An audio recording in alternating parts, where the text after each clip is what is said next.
Hello students, good morning. You are connected with RK Swaj for Mathematics 10+2.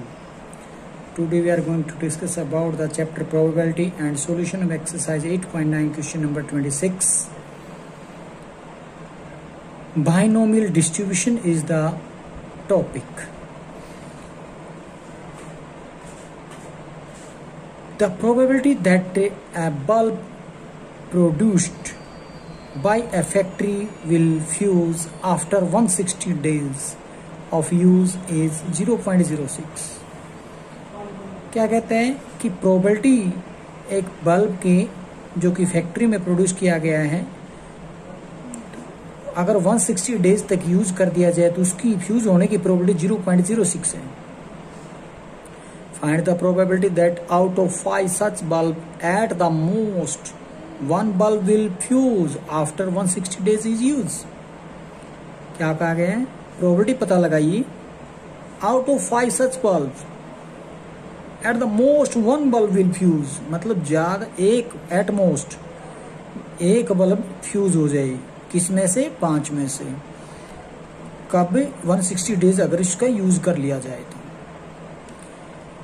तो यहाँ पर हम P को डिनोट कर देते प्रोबेबिलिटी ऑफ सक्सेस, यानी कि प्रोबेबिलिटी ऑफ सक्सेस क्या है? 0.06. किस चीज की है? एक बल्ब के फ्यूज होने की प्रोबेबिलिटी कह सकते हो, जिसका यूज 160 डेज बताया गया है. यानी कि ये तो उसकी लाइफ है. 160 फिगर से आप ना घबराएं, ना सोचें, क्योंकि आप 160 को अगर अपने दिमाग में कोई एक फिगर ऐसा मान के चलेंगे कि कोई काम आने वाला, ऐसा कुछ नहीं है. ये तो वर्किंग आवर है बल्ब के, यानी कि उसकी लाइफ कह सकते हो बल्ब की. तो उसकी जो फ्यूज होने की प्रोबेबिलिटी देखिए 0.06 से ना होने की आप निकाल लेंगे, 1 में से माइनस कर लेंगे तो वो जो आ जाएगी 47/50 आ जाएगी, यानी कि Q की वैल्यू आ जाएगी. उसके बाद कितने बल्ब की बात कर रखी? 5, तो N की वैल्यू आ जाती है 5. The probability of getting r success is given by, यानी कि फॉर्मूला बनता है NCR into P raise power R into Q raise power N minus R. N की वैल्यू 5 है, A की वैल्यू 3/50 है और Q की वैल्यू 45/50 है. रख दी गई. तो अब जो उसने मांगा है हमारे से, उसे पे बात करते हैं.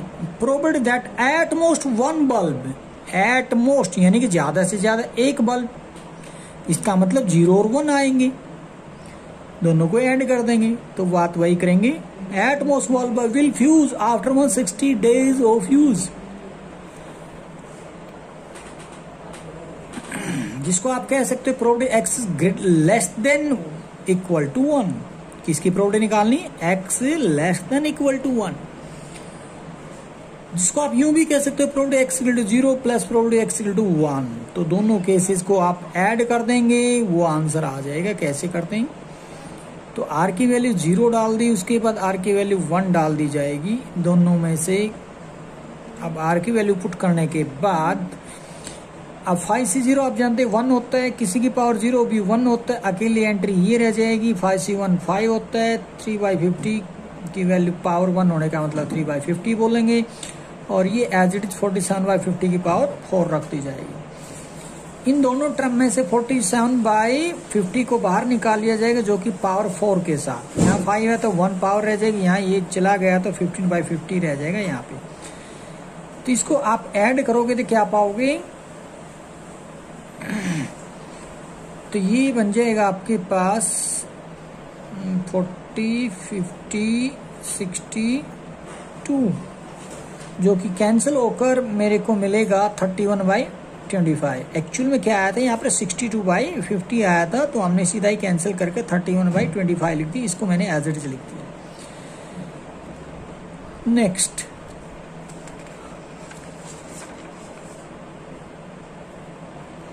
if the probability that a man aged 60 will live to be 70 years is 0.5, what is the probability that out of 10 men now age 60 at least 7 will live to be 70? क्या क्वेश्चन किया गया है?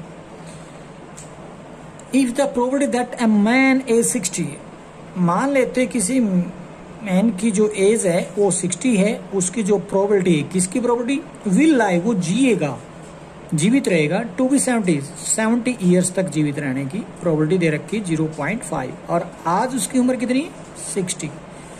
तो हमें 60-70 से ऐसे तो कोई लेना देना नहीं है, फिर भी एक स्टेटमेंट को समझने के लिए जरूरी है।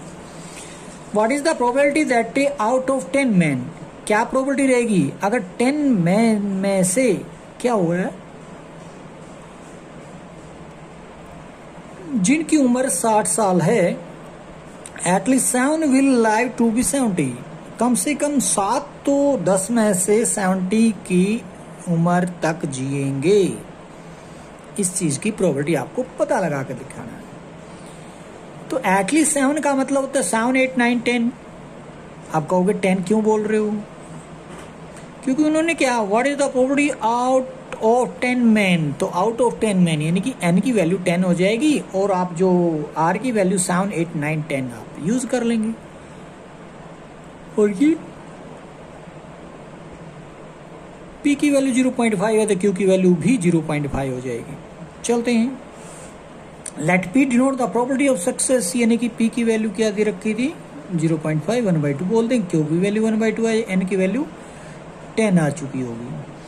अब ये रहा आपके लिए formula, probability of getting r success के लिए MCR इंटू पी रेज पर आर इंटू क्यू रेज पर n minus r, that is equal to n की वैल्यू डाल दी गई, p और q की वैल्यू डाल दी गई है, तो 10CR इंटू 1/2 रेज पर आर इंटू 1/2 रेज पर 10 माइनस आर है ये, तो आपस में ऐड कर देंगे, बेस इक्वल पावर ऐड हो जाएंगे, r से r कट के 10 रह जाएगा पावर में, बाकी 10CR है ही।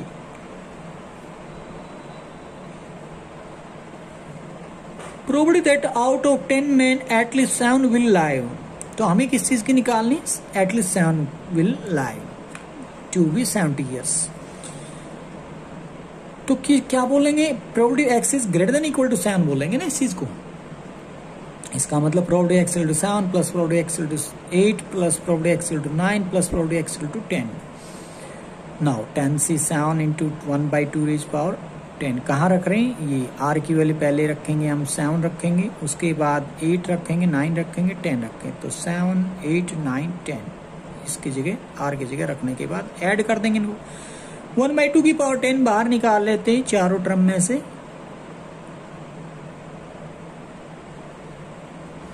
जो अंदर रह गया कॉम्बिनेशन, इसको आपको पता है एक फार्मूला होता है, क्योंकि 10c7 कहो या फिर NCR is equal to NC n minus r है। इस फार्मूले बेस पे मैंने इसको यहां पर लिखा है, तो कोई दिक्कत नहीं, आप इसको भी सोल्व कर सकते हैं, तब भी वही वैल्यू निकलेगी। इसमें सिर्फ और सिर्फ ऐसे क्यों मान कर चलो कि थोड़ा सा यूं लगेगा कि ज्यादा बड़ी कैलकुलेशन नहीं है, इसलिए मैंने लिख दिया। तो 10c3 की वैल्यू 120 होती, 10c2 की 45 होती, 10c1 की 10 होती, 10c10 यानी कि NCN की वैल्यू 1 होती, इसलिए इनको ऐड करोगे 176 अपॉन में 2 की पावर 10, जो कि आप लिख पाओगे 1024। इसको अगर आप सोल्व करते हो तो डिवाइड करते हो 176 को 1024 से, तो 0.172 मिलेगा, 0.172।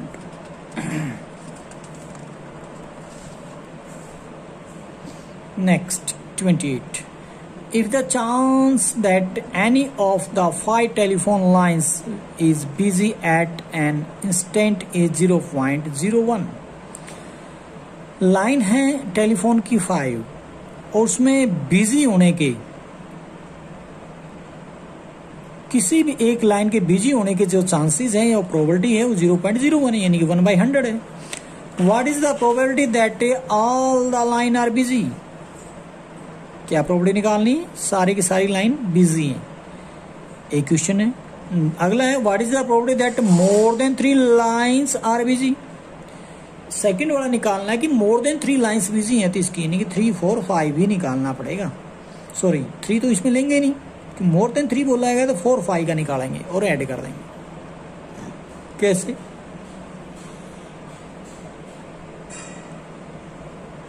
लेट कर लेते p denote the probability of success, तो p की वैल्यू दे रखी 0.01, जिसको 1/100 बोल दो, q की आ जाएगी 99/100 और n की वैल्यू क्या रहेगी 5।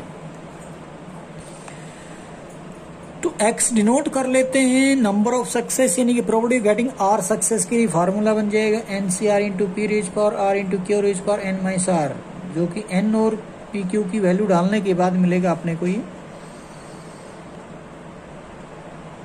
पहला क्वेश्चन है probability that all line are busy, मतलब एक्स की वैल्यू 5 डाल देंगे वहां पे, तो 5c5 इंटू 1/100 की पावर 5 इंटू 99/100 की पावर 0 हो जाएगी। दैट मीन्स 5c5 1 होता है, 1/100 की पावर 5 रह जाएगा, यही आपका आंसर बनता है। एक था मोर देन 3 लाइन्स बिजी, मोर देन 3 लाइन्स बिजी होने का मतलब है 4 5, 4 और 5, तो 4 और 5 को ऐड कर देंगे।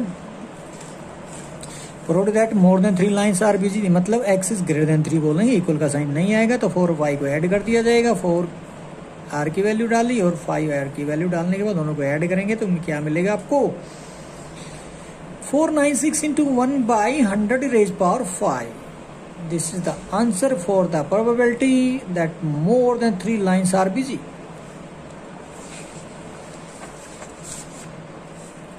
Find the probability that in a family of 4 children there will be, क्या हो पहला part at least no boy, second रहेगा at least 1 boy and 1 girl। 4 बच्चे हैं किसी फैमिली के अंदर, तो पहला प्रोबेबिलिटी निकालनी at least 1 boy, कम से कम एक बॉय तो रहेगा, यानी कि 1 2 3 4, at least 1 boy and 1 girl. 1 boy 1 girl होना जरूरी है, मतलब जीरो को गर्ल को जीरो नहीं कर सकते, बॉय को जीरो नहीं कर सकते। Assuming that the probability of male birth is 1/2, तो मेल बर्थ की प्रोबेबिलिटी 1/2 है, तो सीधी सी बात है फीमेल बर्थ भी 1/2 रहेगी प्रोबेबिलिटी, यानी कि क्यू की वैल्यू भी और पी की value. Let P denote the probability of male birth,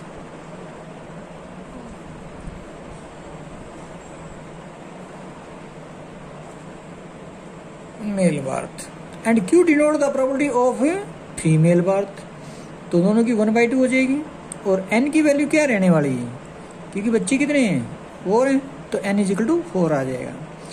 late x denote the number of boys की बात करेंगे, क्या करेंगे नंबर ऑफ बॉयज, यानी पी का मतलब सक्सेस बोलते थे, आर की वैल्यू वहां सक्सेस का बोलती है, यूं कह लो चलो, या फिर नंबर ऑफ बॉयज लिखेंगे आप इसको एक्स के लिए, नंबर ऑफ बॉयज के लिए एक्स।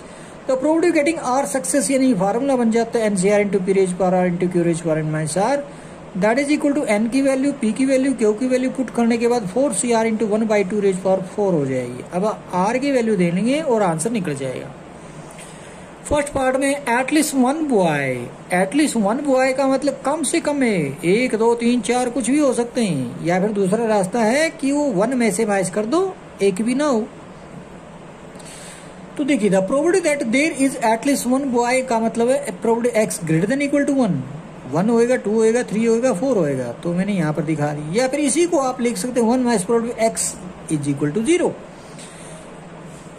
तो ये करें या ये करें, इससे थोड़ा सा लेंथी बनेगी कैलकुलेशन, इससे इजी हो जाएगा, इसलिए 1 minus 4c0 into 1/2 raise power 4, that is 1 minus 1/16, 15/16 आ जाएगा ए पार्ट्स का आंसर।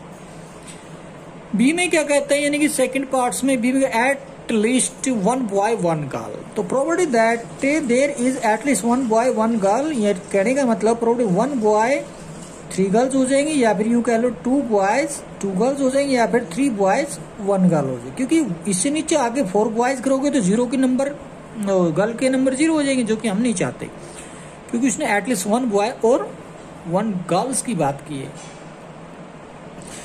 तो इसलिए प्रोबेबिलिटी एक्स इक्वल टू 1 रहेगा, प्रोबेबिलिटी एक्स इक्वल टू 2 रहेगा, plus probability x equal to 3, तीनों को ऐड कर दिया जाएगा। 1 2 3 मैंने आर की वैल्यू यहाँ डाल दी है, तो तीनों को ऐड करेंगे तो यहाँ से 1/2 की पावर 4 कॉमन ले लेंगे, 4 से 1 4 से 2 4 से 3 की वैल्यू 4 6 4 होती है, जो कि ऐड करते हो तो 14/16 या फिर 7/8 पाओगे।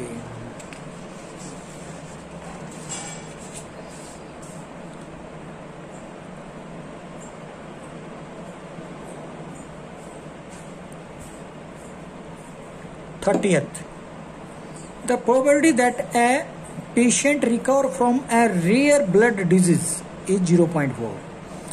यानी कि किसी पेशेंट का रिकवरिंग प्रोबेबिलिटी दे रखी है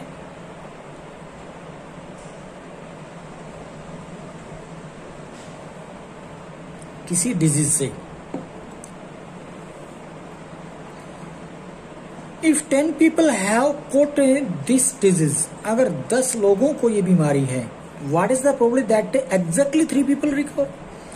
आपको पता लगाना एग्जैक्टली 3 people रिकवर होते तो उसकी प्रोबेबिलिटी क्या होगी, और अगले में एटलीस्ट 7 people रिकवर होते तो उसकी प्रोबेबिलिटी क्या होगी, यानी कि 7, 8, 9, 10 का ऐड कर दोगे। और ये कहा है 3 to 5 people रिकवर, यानी कि 3, 4, 5, 3, 4, 5 तीनों को ऐड कर दोगे। तो सीक्वेंस वाइज चलते हैं फास्ट में। तो सबसे पहले p की वैल्यू डाल देंगे, तो let p denote the probability of success p is equal to 0.4, that is 2.5, sorry 2/5।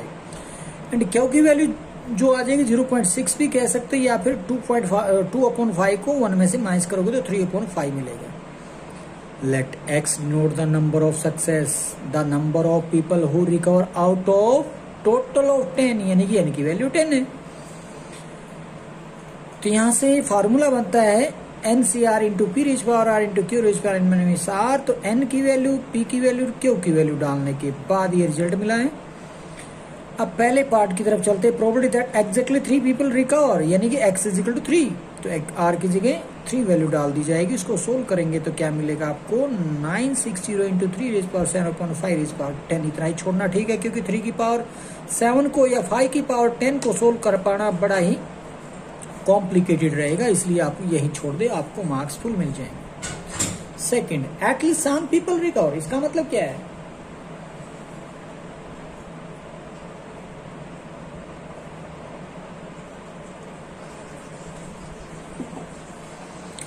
इसका मतलब है कि कम से कम 7 people तो रिकवर होंगे, मतलब 7, 8, 9, 10। Prove that at least 7 people recover x greater than equal to 7, equal भी आएगा क्योंकि 7 को लेकर चल रहे हैं। Probability x equal to 7 plus probability x equal to 8 plus probability x equal to 9 plus probability x equal to 10। तो r की वैल्यू 7 रखी, 8 रखी, 9 रखी, 10 रखी। अब इन चारों को अगर हम ऐड करने से पहले इनमें से कुछ कॉमन लेने, 2/5 की पावर कितनी है, 7 और 3 कितनी होती है, 10 हो जाएगी। तो 2 की पावर तो 7 है, और 5 की पावर हर जगह आपको 7, 3, 10 मिलेगी, 5 की पावर 8 और 2 10 मिलेगी, 5 की पावर 9 और 1 10 मिलेगी, 5 की पावर 10 हर जगह से मिल रही, इसलिए मैंने 2 की पावर तो 7 और नीचे 5 की पावर 10 बाहर निकाल लिया। बचेगा 10 से 7 इंटू 3 की पावर 3 रह जाएगी, 10 से 8 इंटू 2 यहाँ पर अकेला रह जाए क्योंकि 2 की पावर 7 ली है। अब 3 की पावर 2 तो रहना ही रहना है, इसमें 3 की पावर 1 रह जाएगी, इसमें 3 की पावर 0 तो लिखने की मैंने कोशिश नहीं, 2 की पावर 3 रह जाएगा क्योंकि 2 की पावर 7 बाहर निकाली जाए। अब इनकी पावर खोलने के बाद कॉम्बिनेशन तोड़ोगे तो ये चीज मिलेगी, और उसके बाद इनको ऐड करोगे तो 4, 1, 7, 8 जो कि ऊपर रहेगा 2 की पावर 7, नीचे रहेगा 5 की पावर 10, यहीं पर छोड़ना ठीक है। एक पार्ट और 3 to 5 people रिकवर, मतलब 3, 4, 5 3 केसेस रहेंगे, उनको ऐड करना होगा। तो probability that 3 to 5 people recover, that means probability x is greater than equal to 3 and less than equal to 5। Probability x equal to 3 plus probability x equal to 4 plus probability x equal to 5। 10 से 3 into 2/5 की power 3, 3/5 की power 7। कहने का मतलब x की value जहां r देना आपको 3, यहाँ देना 4, यहाँ देना 5। इन तीनों में से 2 की पावर 3 कॉमन आ रही, 3 की पावर 5 भी कॉमन आ रहा है, और नीचे 5 की पावर 10 कॉमन आ रहा है। वो लेने के बाद रिजल्ट बनता है ये, और इनको आप कॉम्बिनेशन तोड़ोगे, उसको ऐड करोगे तो मिलेगा आपको 3348/5 की पावर 10 है ही, इन ऊपर जो रह गया 2 की पावर 3 और 3 की पावर 5, आप यहीं पे छोड़ दें, वही अच्छा है। Next, as chance of winning a single game against B B के अगेंस्ट अगर ए को विन करने की प्रोबेबिलिटी बात करें तो 2/3 है, वो भी एक गेम की बात कर रहा है। फाइंड द चांस दैट, क्या कह रहे हैं, यानी कि प्रोबेबिलिटी पता लगानी किसकी, इन ए सीरीज ऑफ 5 गेम्स, गेम कितने हुए 5, यानी कि ये एन की वैल्यू रहेगी, ये पी की वैल्यू रहेगी। तो a series of 5 games with B, A wins और ए जीत जाता है एग्जैक्टली 3 गेम्स। अगर वहां आर की वैल्यू यानी कि 3 हो जाएगी, एग्जैक्टली का मतलब एटलीस्ट 3 गेम का मतलब 3, 4, 5 तक चलेगा। तो 2 पार्ट है इसमें। पी को डिनोट किया गया है प्रोबेबिलिटी ऑफ सक्सेस, यानी कि 2/3 गिवन है। क्यू की वैल्यू आप जानते हैं 1 में स्मैच कर देंगे तो 1/3 आ जाएगा। Let x denote the number of success in the experiment number of time A wins in a series of 5 game with B. तो एन की वैल्यू क्या आ जाती है 5। ये फार्मूला रहेगा, यहाँ पर एन, पी और क्यू की वैल्यू डाल देंगे। पहला क्वेश्चन हुआ था एग्जैक्टली 3 गेम्स, इसका मतलब आर की वैल्यू यहाँ पर 3 रख दी जाएगी 3 जगह से। तो 3 रखने पर जो मिला आपको ये, इसको सोल्व करेंगे तो क्या पाओगे 80/243 मिलेगा। सेकंड में क्या बोल रहा था, एटलीस्ट 3 गेम्स, तो 3, 4, 5 आप इसमें ऐड कर देंगे। आर की वैल्यू 3, 4, 5, क्यों, तो probability that A wins at least 3 games, that means probability x greater than equal to 3, probability x equal to 3 plus probability x equal to 4 plus probability x equal to 5। तो 3, 4, 5 are की value डालने के बाद आप आगे बढ़ते हैं तो आपको कॉम्बिनेशन तोड़ने पे ये मिलेगा, और वहां से आपको एक कॉमन आ रहा है 1/243। उसके बाद मिलेगा आपको 192/243, इसको भी आप कैंसिल करके 64/81 लिख सकते हो। Next, in 100 sets of 5 tosses of an unbased coin, in how many cases do you accept to get 3 head and 2 tail? Secondly, at least 3 head. क्या कहा गया, in 100 sets of 5 tosses, 5 time toss किया जा रहा है, कितनी बारी, मतलब उसमें कितने सेट बनाए उसके 5 टाइम टॉस करने के 100। एक वो भी क्वाइन जो अनबेस्ड है, यानी कि ठीक ठाक है, यानी कि हेड और टेल की प्रोबेबिलिटी इक्वली लाइकली रहेंगी, यानी कि वही हेड की रहेगी वही टेल, यानी कि 1/2 रहेगी बोथ में। In how many cases do you accept to get 3 head and 2 tail, 3 head and 2 tail, it means R की वैल्यू 3 है और यानी कि सॉरी आर कह रहा हूं, हेड की 3 रहेगी तो टेल की 2 रहेगी। आर की वैल्यू यहाँ पर 3 बोल सकते हैं, गलत नहीं था फिर वो भी। और यहाँ एटलीस्ट 3 ऐड का मतलब आर की वैल्यू 3, 4, 5 तक जाएगा, 3 केसेस सेकंड पार्ट में ऐड करेंगे। देखिएगा कैसे। Let P to know the probability of success, P की वैल्यू 1/2, क्यू की वैल्यू भी 1/2। Let X note the number of success in 5 tosses of a coin, N की वैल्यू क्या आ रही है 5। तो ये बनेगा formula P probability x is equal to R NCR into P raise power into Q raise power n minus are. तो N की वैल्यू 5 है तो रख दी हमने, और पी और क्यू की वैल्यू भी रख दी गई 1/2। तो 5CR into 1/2 raise power 5। Number of cases when 3 heads and 2 tail occur. तो क्या कहा था उसने फर्स्ट पार्ट में 3 हेड 2 टेल्स, इसका मतलब तो बात वही, आर की वैल्यू 3 रख दी जाएगी। तो हमने आर की वैल्यू 3 रख दी, तो इसको सोल्व किया था 10/32 पाया, जिसको आप 5/16 भी कह सकते हैं। बट हमें तो 100 सेट्स की निकालनी है। Thus the frequency that 3 heads and 2 tail occur in 100 set of 5 tosses of an unbiased coin, that is equal to 100 multiply probability x equal to 3। 100 से मल्टीप्लाई करेंगे 10/32 को, तो मिलेगा आपको क्या 31.25, यानी कि 31 नियर बाय, नियरली 31 या अप्रोक्सीमेटली वर्ड लिख सकते हैं आप। सेकेंड पार्ट था 3 हेड अकर्स, तो इसका मतलब यहां पे क्या है एटलीस्ट, वो भी ध्यान रखना एटलीस्ट 3 हेड अकर, क्योंकि एटलीस्ट में 3, 4, 5 आ जाने हैं, क्योंकि एन की वैल्यू 5 तक थी। तो probability x is greater than equal to 3 that is equal to probability x equal to 3, probability x equal to 4, probability x equal to 5 add कर देंगे इनको। r की वैल्यू 3 4 5 रखने के बाद यहाँ से कॉमन आ रहा है 1/2 की पावर 5 हर जगह से। कॉम्बिनेशन को तोड़ोगे तो 10 + 5 + 1 यानी 16/32 ये भी बन रहे हैं जो कि 1/2 आएगा। तो यहाँ भी इसकी एटलीस्ट 3 हेड्स की प्रोबेबिलिटी 1/2 मिल रहा है। Next, a survey of 200 families each having 4 children was conducted। तो कितनी फैमिली पे सर्वे हुआ? 200 पे। प्रत्येक फैमिली में चिल्ड्रन है 4। इन how many family do you expected 3 boys and 1 girl. तो इन हाउ मेनी फैमिली यानी कि n की वैल्यू मैं नहीं बता पाऊंगा आपकी बारी, वही तो पता लगाना होगा। बात ठीक है क्या? नहीं। क्यों? क्योंकि यहां पर तो आपको एक तरीके से फैमिली के बारे में पूछा गया। यहां क्वेश्चन किस पे कर रखा है? 200 फैमिली के ऊपर 4 चिल्ड्रंस अगर उसमें हैं तो उस पर कंडक्ट किया हुआ है वो सर्वे। तो n हम यहां पर 4 दे सकते हैं। इसका मतलब in how many family do you expect 3 boys 1 girl. तो बॉयज जिसमें 3 हो, गर्ल जिसमें 1 हो।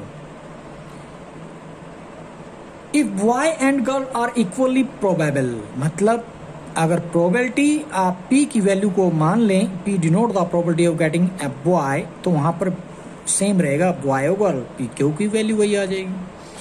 Let P denote the probability of getting a boy now since the boys and girls are equally probable। उसने बोला है equally probable, इसलिए दोनों की probability P की और क्या होगी? इक्वल आ जाएगी 1/2 की। अब लेट कर लेते हैं x denote the number of boys। x क्या लेट कर ले? Number of boys. तो नंबर ऑफ बॉयज पे हम इसको आगे बढ़ाते हैं। among 4 children, बच्चे 4 हैं वहां पे। Then x is a binomial variate with parameters n is equal to 4, p की वैल्यू 1/2 आ चुकी है।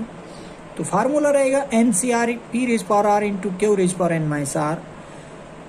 तो 4CR into 1/2 raised power into 1/2 raised power 4 minus r। r की वैल्यू डाल देंगे। पहले तो हमने बेस इक्वल है तो पावर ऐड कर दी है, 4 आ जाएगा 1/2 की पावर। तो r की वैल्यू अब यहां पर क्या डालने वाले हैं? अगर आप बात करते हैं क्वेश्चन की, तो उसने कहा था 3 बॉयज एंड 1 गर्ल। तो 3 बॉयज का मतलब y को हम x की x यानी कि डिनोट कर रहे थे नंबर ऑफ बॉयज को, तो इसका मतलब r की वैल्यू 3 डाल देंगे। तो प्रोबेबिलिटी x इज टू 3 के लिए डिफाइन करेंगे। तो वो क्या रहेगी? x इज टू 3 के लिए करते हैं तो 4c, r की वैल्यू हमने 3 डाल दी, तो क्या बनेगा? 4c3 4 होता है, 1/2 की पावर 4 अगर डालते 16 होता है, 4/16 1/4 हो जाएगा। बट ये आंसर नहीं देना है। क्यों? क्योंकि ये तो एक ही मतलब एक सर्वे हुआ है, एक फैमिली के लिए बात की थी हमने, बट उसने जो बात की थी वो 200 फैमिली पे कर रखी है। तो इसका क्या मतलब है? That's the number of the family in which we can expect 3 boys 1 girl out of total of 200 family. तो 200 से मल्टीप्लाई कर दिया जाएगा probability of x equal to 3 के लिए। Then 200 multiply 1/4 is equal to 50। Next, assuming that half the population is vegetarian, show that the chance of individual being a vegetarian is 1/2। तो जो भी पॉपुलेशन है उस पॉपुलेशन का आधा जो है वेजिटेरियन है, तो उसकी प्रोबेबिलिटी 1/2 हो जाएगी वेजिटेरियन रहने की, अगर आप उसको p मान के चलते हो। तो नॉन वेजिटेरियन भी 1/2 रहेगा यानी कि q की वैल्यू। चलिए, एंड assuming that 100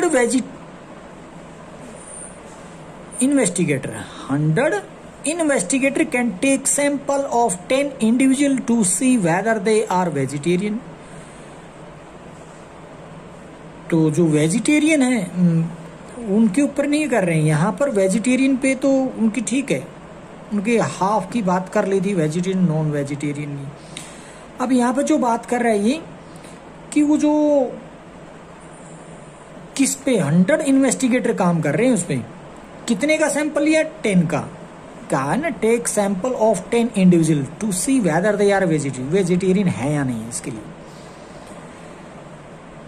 तो इसका मतलब 100 का सैंपल लिया तो n की वैल्यू 100 हो जाएगी, तो p की वैल्यू 1/2 होनी चाहिए, q की वैल्यू 1/2 हो जाएगी।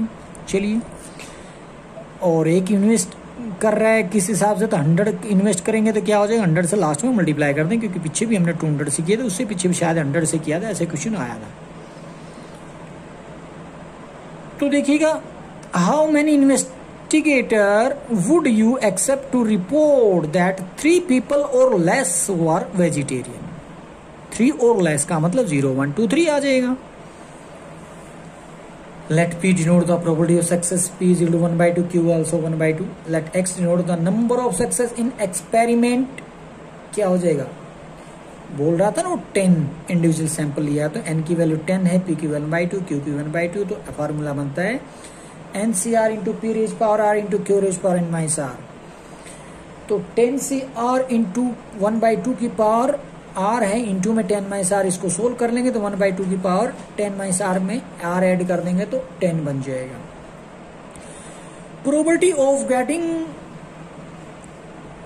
3 और लेस वेजिटेरियन, क्या निकालना है, 3 और लेस वेजिटेरियन की प्रोबेबिलिटी निकालनी है। तो इसका मतलब probability x less than equal to 3, that means probability x equal to 0 plus probability x equal to 1 plus probability x equal to 2 plus probability x equal to 3। तो 0, 1, 2, 3 अगर R की value देते हैं, उनको ऐड कर देंगे तो आंसर आएगा वहां से। तो यहां पे आप इसको कैलकुलेट करेंगे। 1/2 को मैंने पावर 10 ले ली, कहां से बात कर रहा हूं, यहाँ पे 1/2 की पावर 10, यहाँ चारों जगह पे से मैंने कॉमन ले लिया है। कॉमन लेने के बाद अंदर एज ए कॉम्बिनेशन को तोड़ोगे तो 1 + 10 + 45 + 120, जिसको ऐड करोगे 176, और 2 की पावर 10 होता है 1024, जिसकी प्रोबेबिलिटी निकल आएगी 0.1719। बट हमें जो आंसर देना 100 इन्वेस्टिगेटर की बात करके थे, तो out of 100 investigator the number of investigator expected to report at most 3 vegetarian in their sample, 100 multiply probability x less than equal to 3। तो 100 multiply probability x equal to 3 की थी 0.1719, तो मल्टीप्लाई करोगे तो 17 यानी कि 17.19 रहेगा, जो कि नियर बाय 17 आप कह सकते हैं। नेक्स्ट है, how many dice must be thrown so that there is a better than even chance of obtaining a 6। तो क्या कहा गया, how many dice must be thrown, यानी कि यहां पर हमें नहीं पता आपकी बारी एक्सपेरिमेंट कितनी बारी हुआ है, तो वही हमें निकालना होगा। Better than even chance, even और ओड की बात करें तो 1/2 होते हैं एक तरीके से, आधे इवन होते हैं आधे ओड होते हैं। ऑब्टेनिंग है 6, क्योंकि एक डाइस के अंदर 1, 3, 5 3 तो ओड हो गए, 2, 4, 6 3 ही इवन होते हैं। तो इसका मतलब ये होता है कि 6 आने की जो चांस है इवन के केस में पूछा गया है। तो let P denote the probability of success, यानी कि 1/6 क्यों आया, क्योंकि एक प्रोबेबिलिटी अगर 6 आने की प्रोबेबिलिटी निकाले एक डाइस के अंदर तो क्या होता है 1/6 होता है, क्योंकि आ जाएगी 5/6। एन जो कि पता लगाना है, क्योंकि इसने पूछ लिया ना how many dice must be throne, experiment पूछा गया कितनी बारी हुआ है, इसका मतलब एन की वैल्यू निकालनी है। Suppose N dice are thrown, हमने लेट कर लिया कि एन डाई थ्रो की जा रही है। Let x denote the number of success in an experiment, या फिर यूं भी कह लो number of success in n trials, यूं भी कहा जा सकता है। The probability of r success is given by, ये फार्मूला रहेगा, आप जानते हैं पी की वैल्यू 1/6 है, क्यू की वैल्यू 5/6 है, तो पी और क्यू की वैल्यू रखने के बाद मेरे को ये चीज मिलती है। Now we have to find the number of dice that must be thrown so that there is better than even chance of obtaining a 6। क्या कहा गया, find the number of dice must be thrown, कितनी बारी dice को फेंका जाए, that there is better than even chance of obtaining a 6। ये पूछा गया है। We have to find the smallest value of N, मतलब क्या है, स्मॉलेस्ट वैल्यू ऑफ एन निकालना है, बेटर ऑफ चांस का मतलब।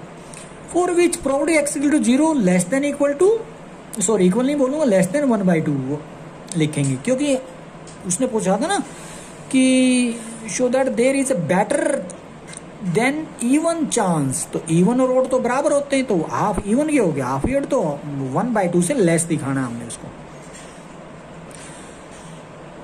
तो हमने डाला यहाँ पे NC 0 × 1/6 की पावर 0 × 5/6 की power n that is less than 1/2। इसको सोल्व करें तो कहां पर फिट बैठता है, तो बात वो चली 1 पे नहीं करेगा, 2 पे नहीं करेगा, 3 पे नहीं करेगा, 4 पे काम कर जाएगा। जब आप 4 पे लिखोगे 0.5 से लेस रहेगा, और क्योंकि 1/2 का मतलब 0.5 है, तो कहने का मतलब which is for n is greater than equal to 4। तो किसके लिए, n की वैल्यू 4 या 4 से ग्रेटर होगी तभी ये ट्रू होता है। दस at least 4 dice must be throne, तो कम से कम 4 बारी तो डाइस को थ्रो करना ही पड़ेगा, तो ज्यादा बारी भी हो सकता है 4 से, तो इसीलिए कहा है। तो पूछा था ना how many dice must be throne, तो कितनी बारी या कितनी डाइस को थ्रो किया जाएगा, एटलीस्ट 4, तो 4, 5, 6 आप कह सकते हैं, मतलब 4 एटलीस्ट 4 लिख दो। Thank you.